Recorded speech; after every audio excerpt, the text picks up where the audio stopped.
I was living with my family in an apartment in Tokyo at the time. I'm 40 years old and work for a pharmaceutical company. My wife is 38. We have 3 children, making us a family of 5. My wife and I have known each other since we were students. We got married in our 2nd year. After graduation from university, she retired when we got married and became a housewife. When our 2nd child was born, the apartment we had been renting until then became too small, so we took the plunge and bought a large apartment with a loan. I had a good income, so if all went well, I would be able to pay off the loan in about 10 years. I think my wife was smooth sailing, just as I had envisioned. Then, my wife found out she was pregnant. I thought that 3 children was enough. In fact, we had hardly participated in the act of child-making, so I honestly felt something was wrong. My wife was going to give birth at an older age. When my wife requested an amniotic fluid test, I secretly requested a DNA test as well. The conclusion was that the child in my wife's belly was not mine. And not long after that, I found out who the father was. He was a 20-year-old college student who lived in the same apartment. I didn't use a private investigator, but the college student's sister came to me for advice. This sister was a junior high school student that was in the same class as my eldest son. When she was in elementary school, she came to my house several times to play with my eldest son. She had casually overheard her brother, a college student, talking on the phone with a friend in his room. Yeah, and she easily fell for me. Housewives are so stupid. She's got 3 kids, but she still isn't satisfied. That's the gist of the conversation. And when the sister checked on her brother's activities, she found that he was in and out of our house frequently. She was worried that her own brother was cheating, so she came to me for advice. It was a coincidence that the DNA test results came out at the same time that the sister told me about it. It made it easier for me to find the man between the 2 of us, and to be honest, it saved my life. So, I confirmed the facts with my wife. Hey, you're cheating on me with a college student, aren't you? Then my wife goes, I'm sorry. So simply. I was expecting a little more bluffing and excuses. I exclaimed to her, no use hiding it when I've got the proof right here in my belly. And she rubbed her stomach. That pissed me off. What the hell are you trying to do? I asked her. Then, the devil is playing tricks with me. I didn't think I would get pregnant at my age, my wife replied. It sounded like my wife was expecting this situation, which is why she was able to keep her cool, but I can't admit it. We're getting a divorce. Once I said that, my wife's attitude suddenly changed. I'm sorry. Please don't divorce me. I will never do anything like this again. I will do whatever it takes, but please forgive me for the divorce. My wife got down on her knees and said this. I couldn't understand what she was thinking. She knew I would find out and ask her about it, but she never imagined that I would ask her for a divorce. Then what about the baby? I asked her, and she rubbed her head on the floor. I'll get rid of it. I'll abort it and start over again with you. That's the height of selfishness. So I said to her, if you get rid of the baby, I'll divorce you as soon as possible. My wife didn't seem to understand what I meant and looked at me blankly. I only want one thing. I want you to have the child, have the college student recognize them as their child, and then take you and the child with him. I wanted him to atone for this sin for the rest of his life, and I promptly explained their mother's infidelity to my 3 children. I knew it might hurt them, but I couldn't let them live in ignorance. So, I wanted to make sure that I told them before anyone else did. Your mother brought some other man into our home, and she is carrying his baby. When I told them this, my youngest son looked at me with a puzzled expression, but my eldest son and eldest daughter understood what I meant, and were shocked. My eldest daughter is especially fastidious. From that moment on, she stopped talking to me at all. The college student, on the other hand, ran away immediately after I informed him that my wife had confessed and that she was pregnant. I hired a detective agency to search for him and found out that he ran away to Nebraska, where his father lives. For the time being, I left the college student alone and reported the fact to his father. The college student's father, who was a person who could understand what I was trying to say, or perhaps he was not convinced of his son's infidelity, provided me with a lock of the college student's hair and agreed to a DNA test. It was easily confirmed that the father was the college student. After the results came in, I had another talk with the college student's father. What are you going to do about it? My wife is pregnant with your son's child. When I said this, the college student father got down on his knees and told me, I am sorry. I know it's very difficult, but can't you do something to make it go away? My son has a future ahead of him. What he meant by go away was that he wanted the baby to be aborted, and since his son is a college student, he wants me to raise the child as my own. He was humble in his speech, but his argument was outrageous. I was really pissed off. That's bullshit. He's not my kid. But the college student's father didn't back down. Of course we will prepare the power of attorney for you. We'll pay you alimony too. Of course.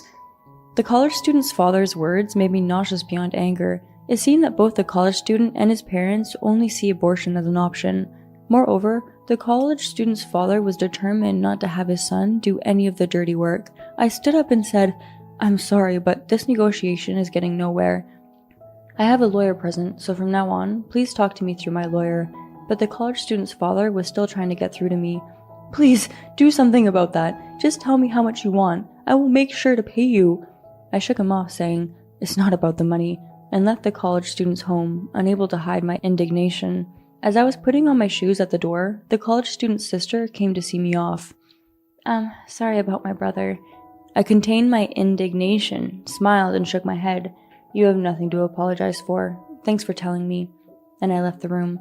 I felt so sorry for her that she had to apologize for her brother that it made me cry, but I never saw her again after that day. She had moved to Nebraska to be with her father's family. The father's the president of the homeowners association of his neighborhood, so he is well known. So of course, this incident spread quickly. The sister had classmates living around the neighborhood. He may have transferred her to another school out of consideration for her. I felt sorry for her, but I had no choice but to go all the way. I decided to hire a lawyer and fight the case to the bitter end. I heard that the college student's father also hired a lawyer around the same time. I thought I would have to negotiate mainly through the lawyer. For some reason, the other party's lawyer tried to contact me frequently. Of course, I ignored all of them. In the meantime, my wife's baby was growing up fast. At that point, the abortion limit was less than a month away. Although I still live under the same roof with my wife, I get nauseous just by looking at her. The kids all glare at their mother, especially when my wife's morning sickness got worse. My eldest daughter had lost her temper completely. "Grandma, help me! That woman was throwing up in the bathroom and I was so disgusted I couldn't take it anymore." I was about to cry when I heard my daughter talking to my mother on the phone, and since it was summer vacation, I decided to send the 3 kids to my parents' house. My mother offered to take them.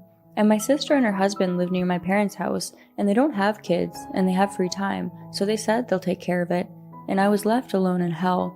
I was told that the abortion limit was imminent. The college student side's lawyer finally got in touch with my lawyer. Briefly, here's what the other side wanted. 1. The college student will pay a 6-figure amount in alimony. 2. The college student will pay for the abortion and subsequent medical treatment, but I need to sign the consent form. 3. The student will move out of the apartment he is living in and move to Nebraska with his family as soon as possible, so please do not contact him at all after that. This is a very reasonable proposal for them. I'll pay you money, but please don't hurt my college student's future. After all, it's like slapping me on the cheek with a wad of cash. After all, both the college student and his father wanted me to do their dirty work. They wanted me to sign the papers for the abortion. The college student's lawyer repeatedly complained to my lawyer. Looking back on it now, I can't believe but think how convenient it was. There is no way I was going to accept such a proposal. By the way, my wife knew my intention, but she didn't seem to be able to accept the reality. It was painful to watch. To be honest, I was hoping that she would solve the problem soon and leave the house. If the conversation was going to drag on, I thought I'd ask my in-laws for help, but my wife's parents refused to take her in. My brother-in-law, who lives with his parents, is a manager at his company. He said he couldn't take care of his sister who was divorced for being unfaithful to her husband. After that, my wife received a phone call from him saying, "Don't ever show your face to me again, and never come home." It was a very one-sided yelling phone call, and it was very loud because I was in the same room and could hear it. That phone call made my wife realize her position. "Please, give me another chance to start over. I don't want a divorce. I don't want to leave my children. Please give me permission to have an abortion." I was not moved one bit by her words. I told her plainly, "If you want an abortion, talk to the college student. Don't make me do the dirty work. It's up to them to decide which side they want to take. But did you not see how they were behaving?" My wife sat down on the floor, became stunned, and said nothing more. Not long after that, things took a turn for the worse. I had a meeting with my lawyer and presented my case to the college student again. Then, through my lawyer, my demands were quickly conveyed to the college student. 1. Let my wife have the child as planned and have the college student recognize it as his own. 2. The university student resigns from the university and the university student takes care of both the child and my wife. 3. The college student pays my mortgage in one lump sum as alimony. 4. The college student pays for my family's moving expenses and the down payment for the purchase of a new house. It's like this.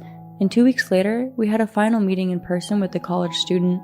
The place was my lawyer's office. It was my lawyer who started the discussion. I have communicated my wishes to you through your college student lawyer. Do you agree? The college student's lawyer replies, we would like to continue to maintain the status quo with regard to the treatment of college students and hope to settle out of court for a fee. Then my lawyer asks, by status quo, do you mean that your client will not leave the university?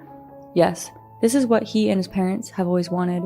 Anyway, he is a young man with a bright future, so could you please understand somehow? As usual, my lawyer insists.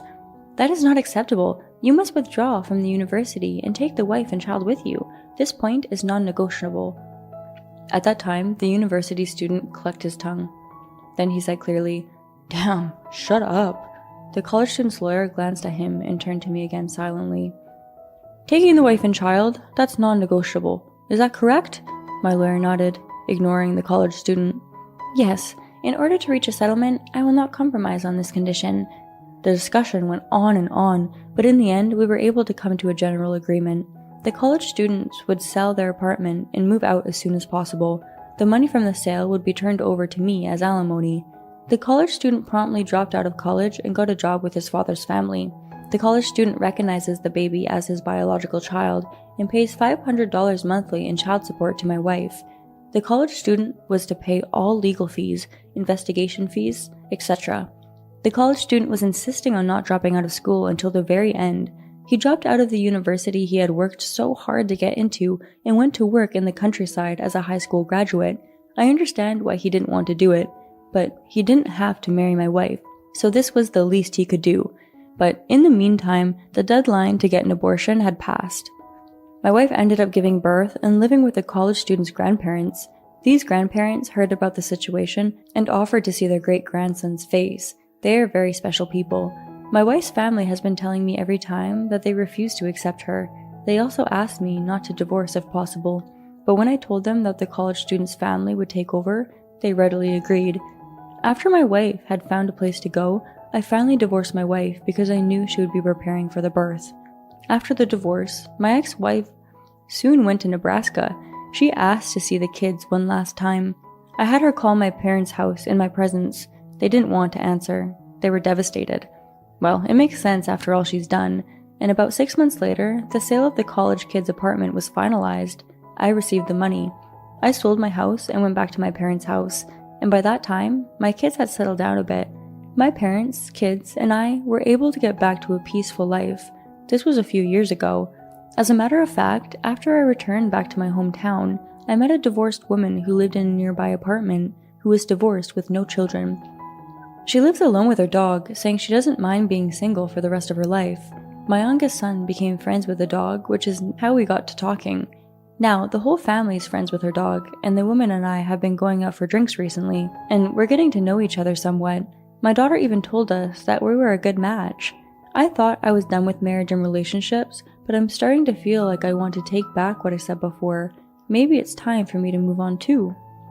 Thank you for watching. We hope you enjoyed it. We look forward to seeing you again. Please subscribe to our channel.